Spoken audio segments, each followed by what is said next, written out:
Ah, vamos lá. Aqui é Ivalbert. E eu vou apresentar o IOLO para a matéria de reconhecimento de padrões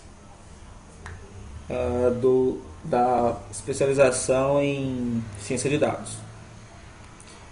Quando se pensa em IOLO, pode-se pensar naquele meme You Only Live Once, só que esse IOLO que eu vou apresentar, ou que a equipe vai apresentar, não é esse IOLO, é o IOLO You Only Look Once, do Joseph Redmond, o Satoshi Divala, Ross Grishik e Ali Farhadi.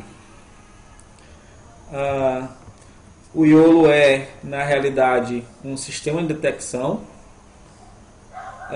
Aqui está um pequeno exemplo do que o IOLO pode fazer. Ele faz detecção de objetos de diversas classes. A depender da base de dados que ela foi treinada, ela pode detectar muitas classes ou poucas classes. Se observa na imagem que nem tudo está sendo detectado. Muita coisa é considerada como background, então não é considerado como um objeto, mas poderia ser, a depender da base de dados que se treine. O que é o IOLO? O IOLO é um sistema de detecção de objetos que utiliza uma rede neural convolucional em toda a imagem uma única vez. É um approach diferente quando comparado com os sistemas de detecção anteriores. Ele enquadra a detecção de objetos como um problema de regressão e ele retorna, e essa única rede convolucional ele retorna diversos, vou chamar de parâmetros, que são as caixas delimitadoras, a altura, a largura da caixa delimitadoras e as probabilidades de pertencimento a uma determinada classe do objeto que foi detectado. Algumas características do IOLO podem ser listadas aqui. Detectores anteriores propunham classificadores para fazer a detecção, para executar a detecção. A proposta do IOLO ele entende o problema de detecção de objetos como um problema de regressão. Uma única rede neural fornece caixas delimitadoras e probabilidade de classe na imagem. É exatamente o que apresentou no slide, nos dois slides anteriores, aquelas caixinhas ao redor dos objetos que foram detectados. Essa arquitetura de rede única ela otimiza o desempenho em termos de tempo e acurácia. Comparado com o estado da arte, o IOLO comete mais erros de localização, mas é menos possível que seja um falso positivo no plano de fundo. Ou seja, na imagem que foi mostrada no slide anterior, que mostrava uma pessoa e um cachorro, observe que ele detecta certinho a pessoa e todo o resto da imagem é considerado como background. Então ele comete poucos erros de background, ele não detectou nada lá, ele detectou como background. Segundo os autores, o IOLO aprende representações gerais de objetos.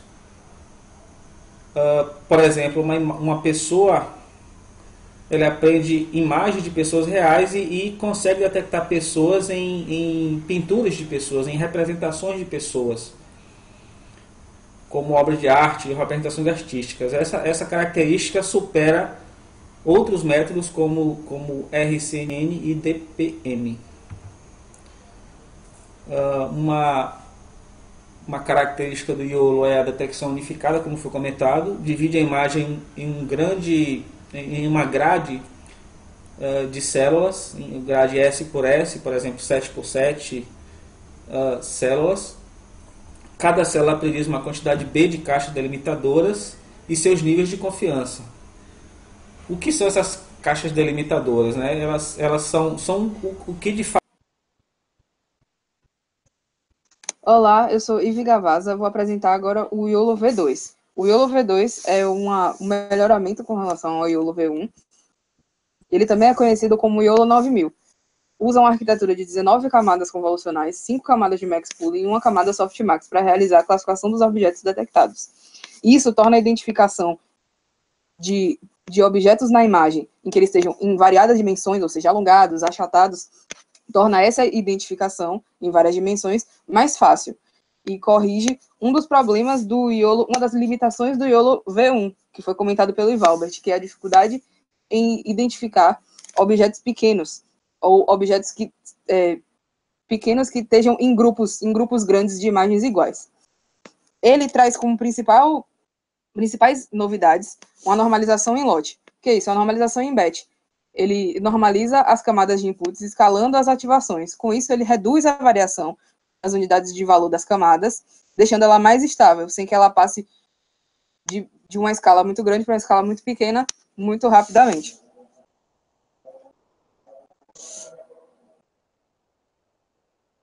O aumento na resolução dos inputs é uma outra novidade do YOLO V2, em que ele aumenta a resolução da imagem que a gente vai passar pela rede convolucional. 4 por. Meu nome é José Maria de Souza, eu vou apresentar o YOLO V3. O YOLO V3 é extremamente rápido, preciso, em MPA, e medido a 0,5 intersection over union. Quando comparado nessas condições, o YOLO V3 alcança 57,9 APs a 50 a 0,5 over union em 51 milissegundos, comparado a 57,9 APs a 0,5 over union em 198 milissegundos do RetinaNet. Performance similar, mas 3,8 vezes mais rápida, podendo ainda se escolher entre velocidade e precisão, simplesmente alterando o tamanho do modelo. O YOLO V3 ainda é 1000 vezes mais rápido do que o RCCN e 100 vezes mais rápido do que o Fast RCCN. O YOLO V3 faz uma previsão da pontuação objetivada para cada bound box usando uma regressão logística.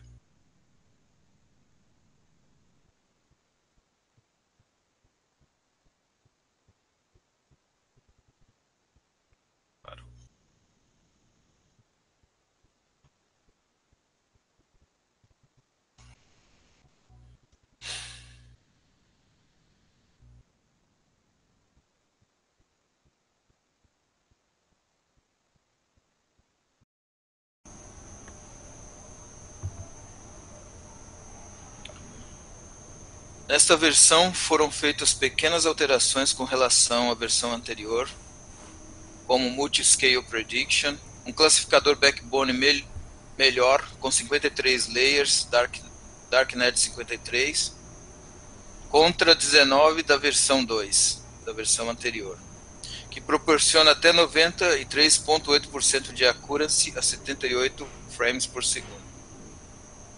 Revisão de classe usando técnicas de multilabel, porém os desenvolvedores fizeram uma troca da altíssima velocidade da versão 2 pela acurácia no YOLO V3.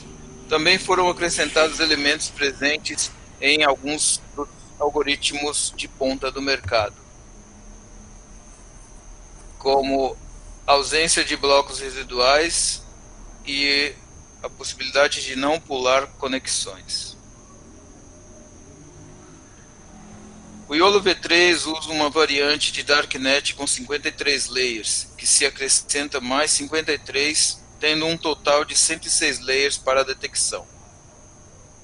Por isso, o decréscimo na velocidade do YOLO. A detecção multi-escala se dá aplicando um kernel de detecção 1 por 1 em um mapeamento de features 3 de 3 tamanhos diferentes em 3 lugares diferentes. Detecção em diferentes layers ajudam a resolver o problema anterior de detecção de pequenos objetos.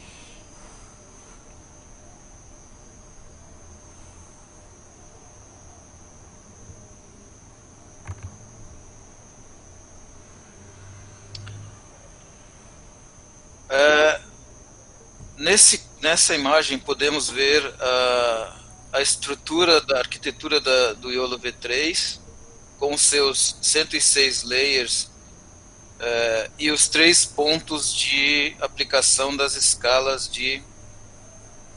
do multiscale para detecção do YOLO V3.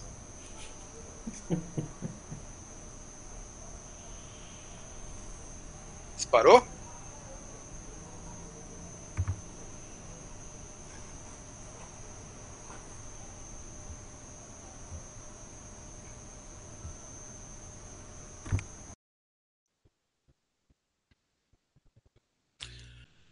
Como funciona o YOLO V3? Diferente de outras ferramentas de classificação que aplicam o modelo imagem em múltipla escala e posições, o YOLO aplica uma única rede neural em toda a imagem, de uma só vez.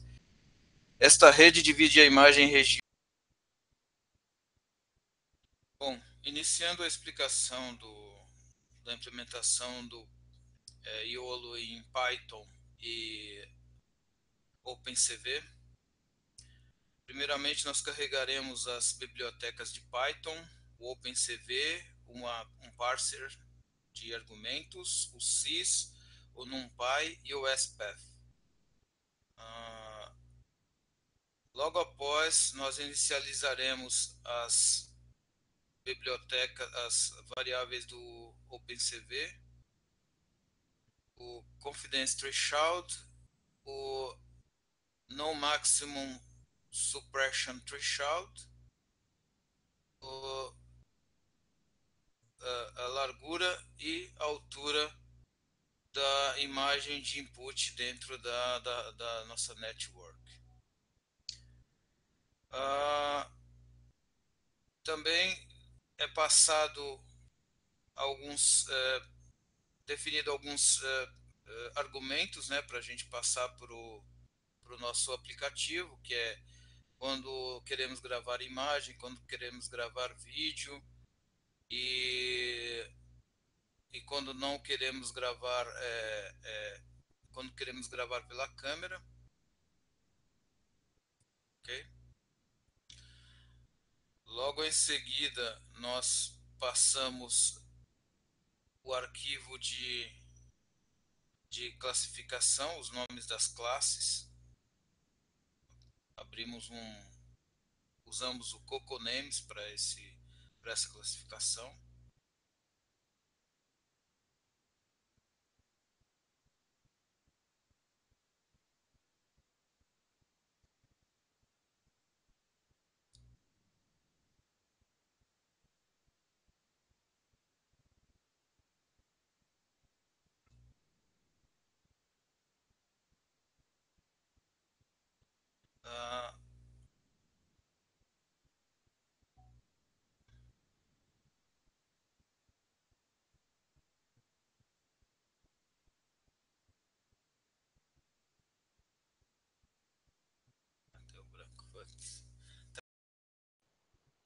Logo em seguida, nós carregamos os nomes das classes. Para os nomes das classes, nós usamos a biblioteca do CocoNames. E em seguida, nós definimos as variáveis de configuração e de pesos para carregar as configurações e pesos já treinados da YOLO V3. E definimos a nossa rede, carregando o arquivo de pesos e configuração dentro da rede. Também setamos qual que vai ser o nosso back-end, o que vai receber, o que vai dar saída para a rede, para a imagem gerada, né, para o nosso resultado de detecção, e onde isso vai ser executado. No caso, dentro da CPU e a nossa saída, o nosso back-end é o OpenCV. Definimos também uma, uma função para a saída dos nomes, de onde a gente obtém os nomes dos layers, obtendo os nomes dos layers das camadas da rede e retornando esses nomes para o pós-processamento. Em seguida, é desenhado a janela. Nós desenhamos os bound box. Desenhamos o bound box.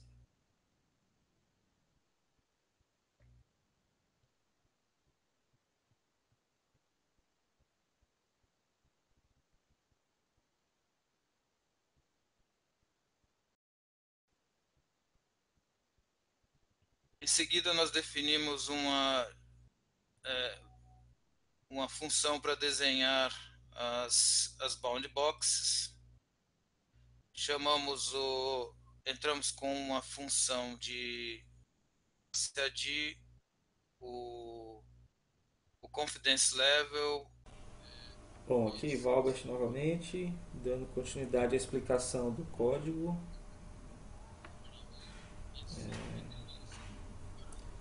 Bom, é definida aqui uma outra função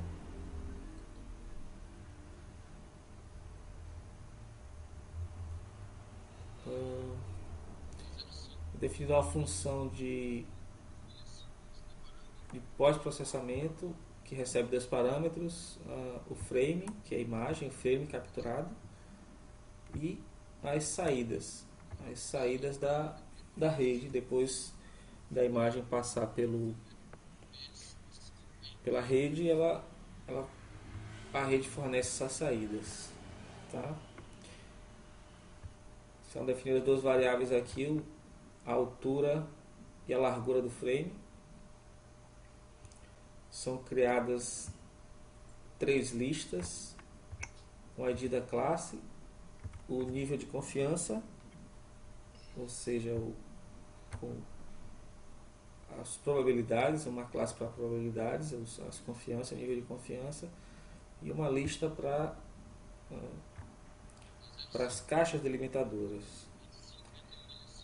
Na saída é feito um loop nas saídas, onde esse loop possui um outro for aninhado que vai fazer uma varredura na matriz out, que foi produzida pelo for anterior.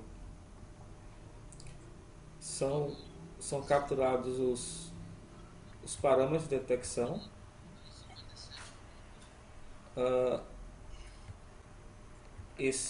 Essa linha aqui retorna a posição do maior score detectado, que foi criado aqui nessa linha anterior, e o nível de confiança recebe de scores o maior para aquela posição da matriz, para aquela linha, na realidade, naquele vetor da matriz que está sendo varrida.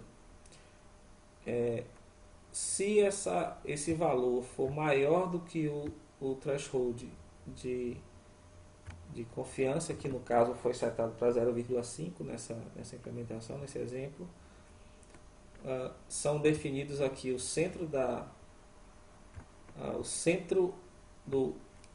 caixa delimitadora, as coordenadas x e y, e a altura e a largura da caixa delimitadora, sempre em relação à imagem completa, que é o frame height e frame width, definidos aqui em cima inicialmente. Left top são as distâncias da borda esquerda da caixa delimitadora para a imagem, e o top é a distância da borda superior da caixa delimitadora para a borda da imagem, para a borda superior da imagem. A lista Class ID é adicionado o ID da classe. A lista Confidence é acrescida de um valor, e a lista Boxes recebe outra, é acrescido um valor ao final dela. Note que todos esses três itens, essas três listas estão relacionadas. As caixas delimitadora, o nível de confiança e a classe, todas são relacionadas. Ou seja, com esse ID de classe aqui, com essa nível de confiança que é adicionado, é que é desenhado o quadradinho acima da caixa delimitadora, que vai receber aqui o top left width e o height. Depois disso, são suprimidas as detecções redundantes.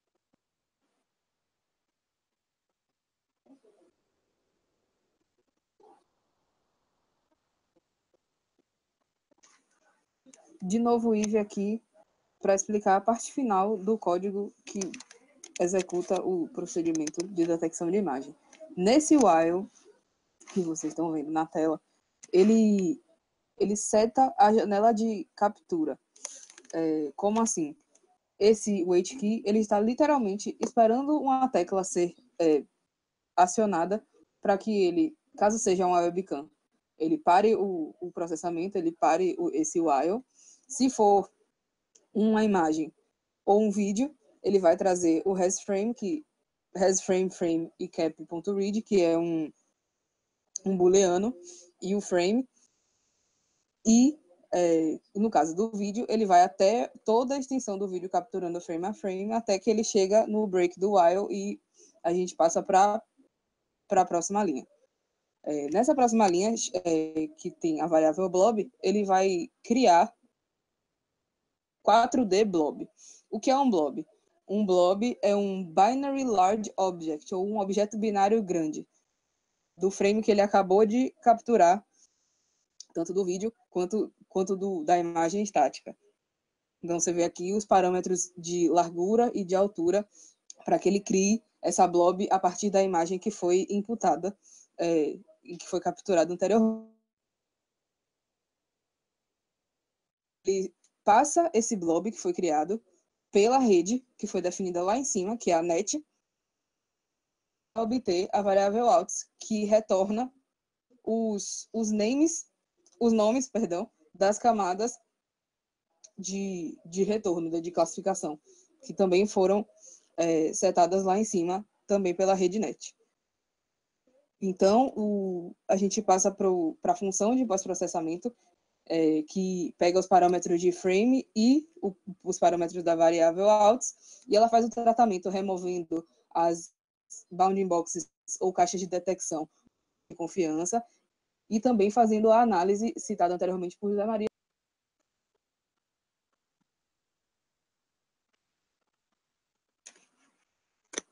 E aqui temos, nesse slide, um exemplo de um resultado de uma detecção feita em webcam, sendo em tempo real, à medida que os objetos vão sendo inseridos no frame, o modelo já consegue detectar eles com apenas uma olhada, como foi apresentado anteriormente, e esse é o resultado mais incrível assim do modelo escolhido, porque é só ligar uma webcam e qualquer objeto que você coloque no frame, o modelo consegue, com certa rapidez ali, a gente pode ver que ele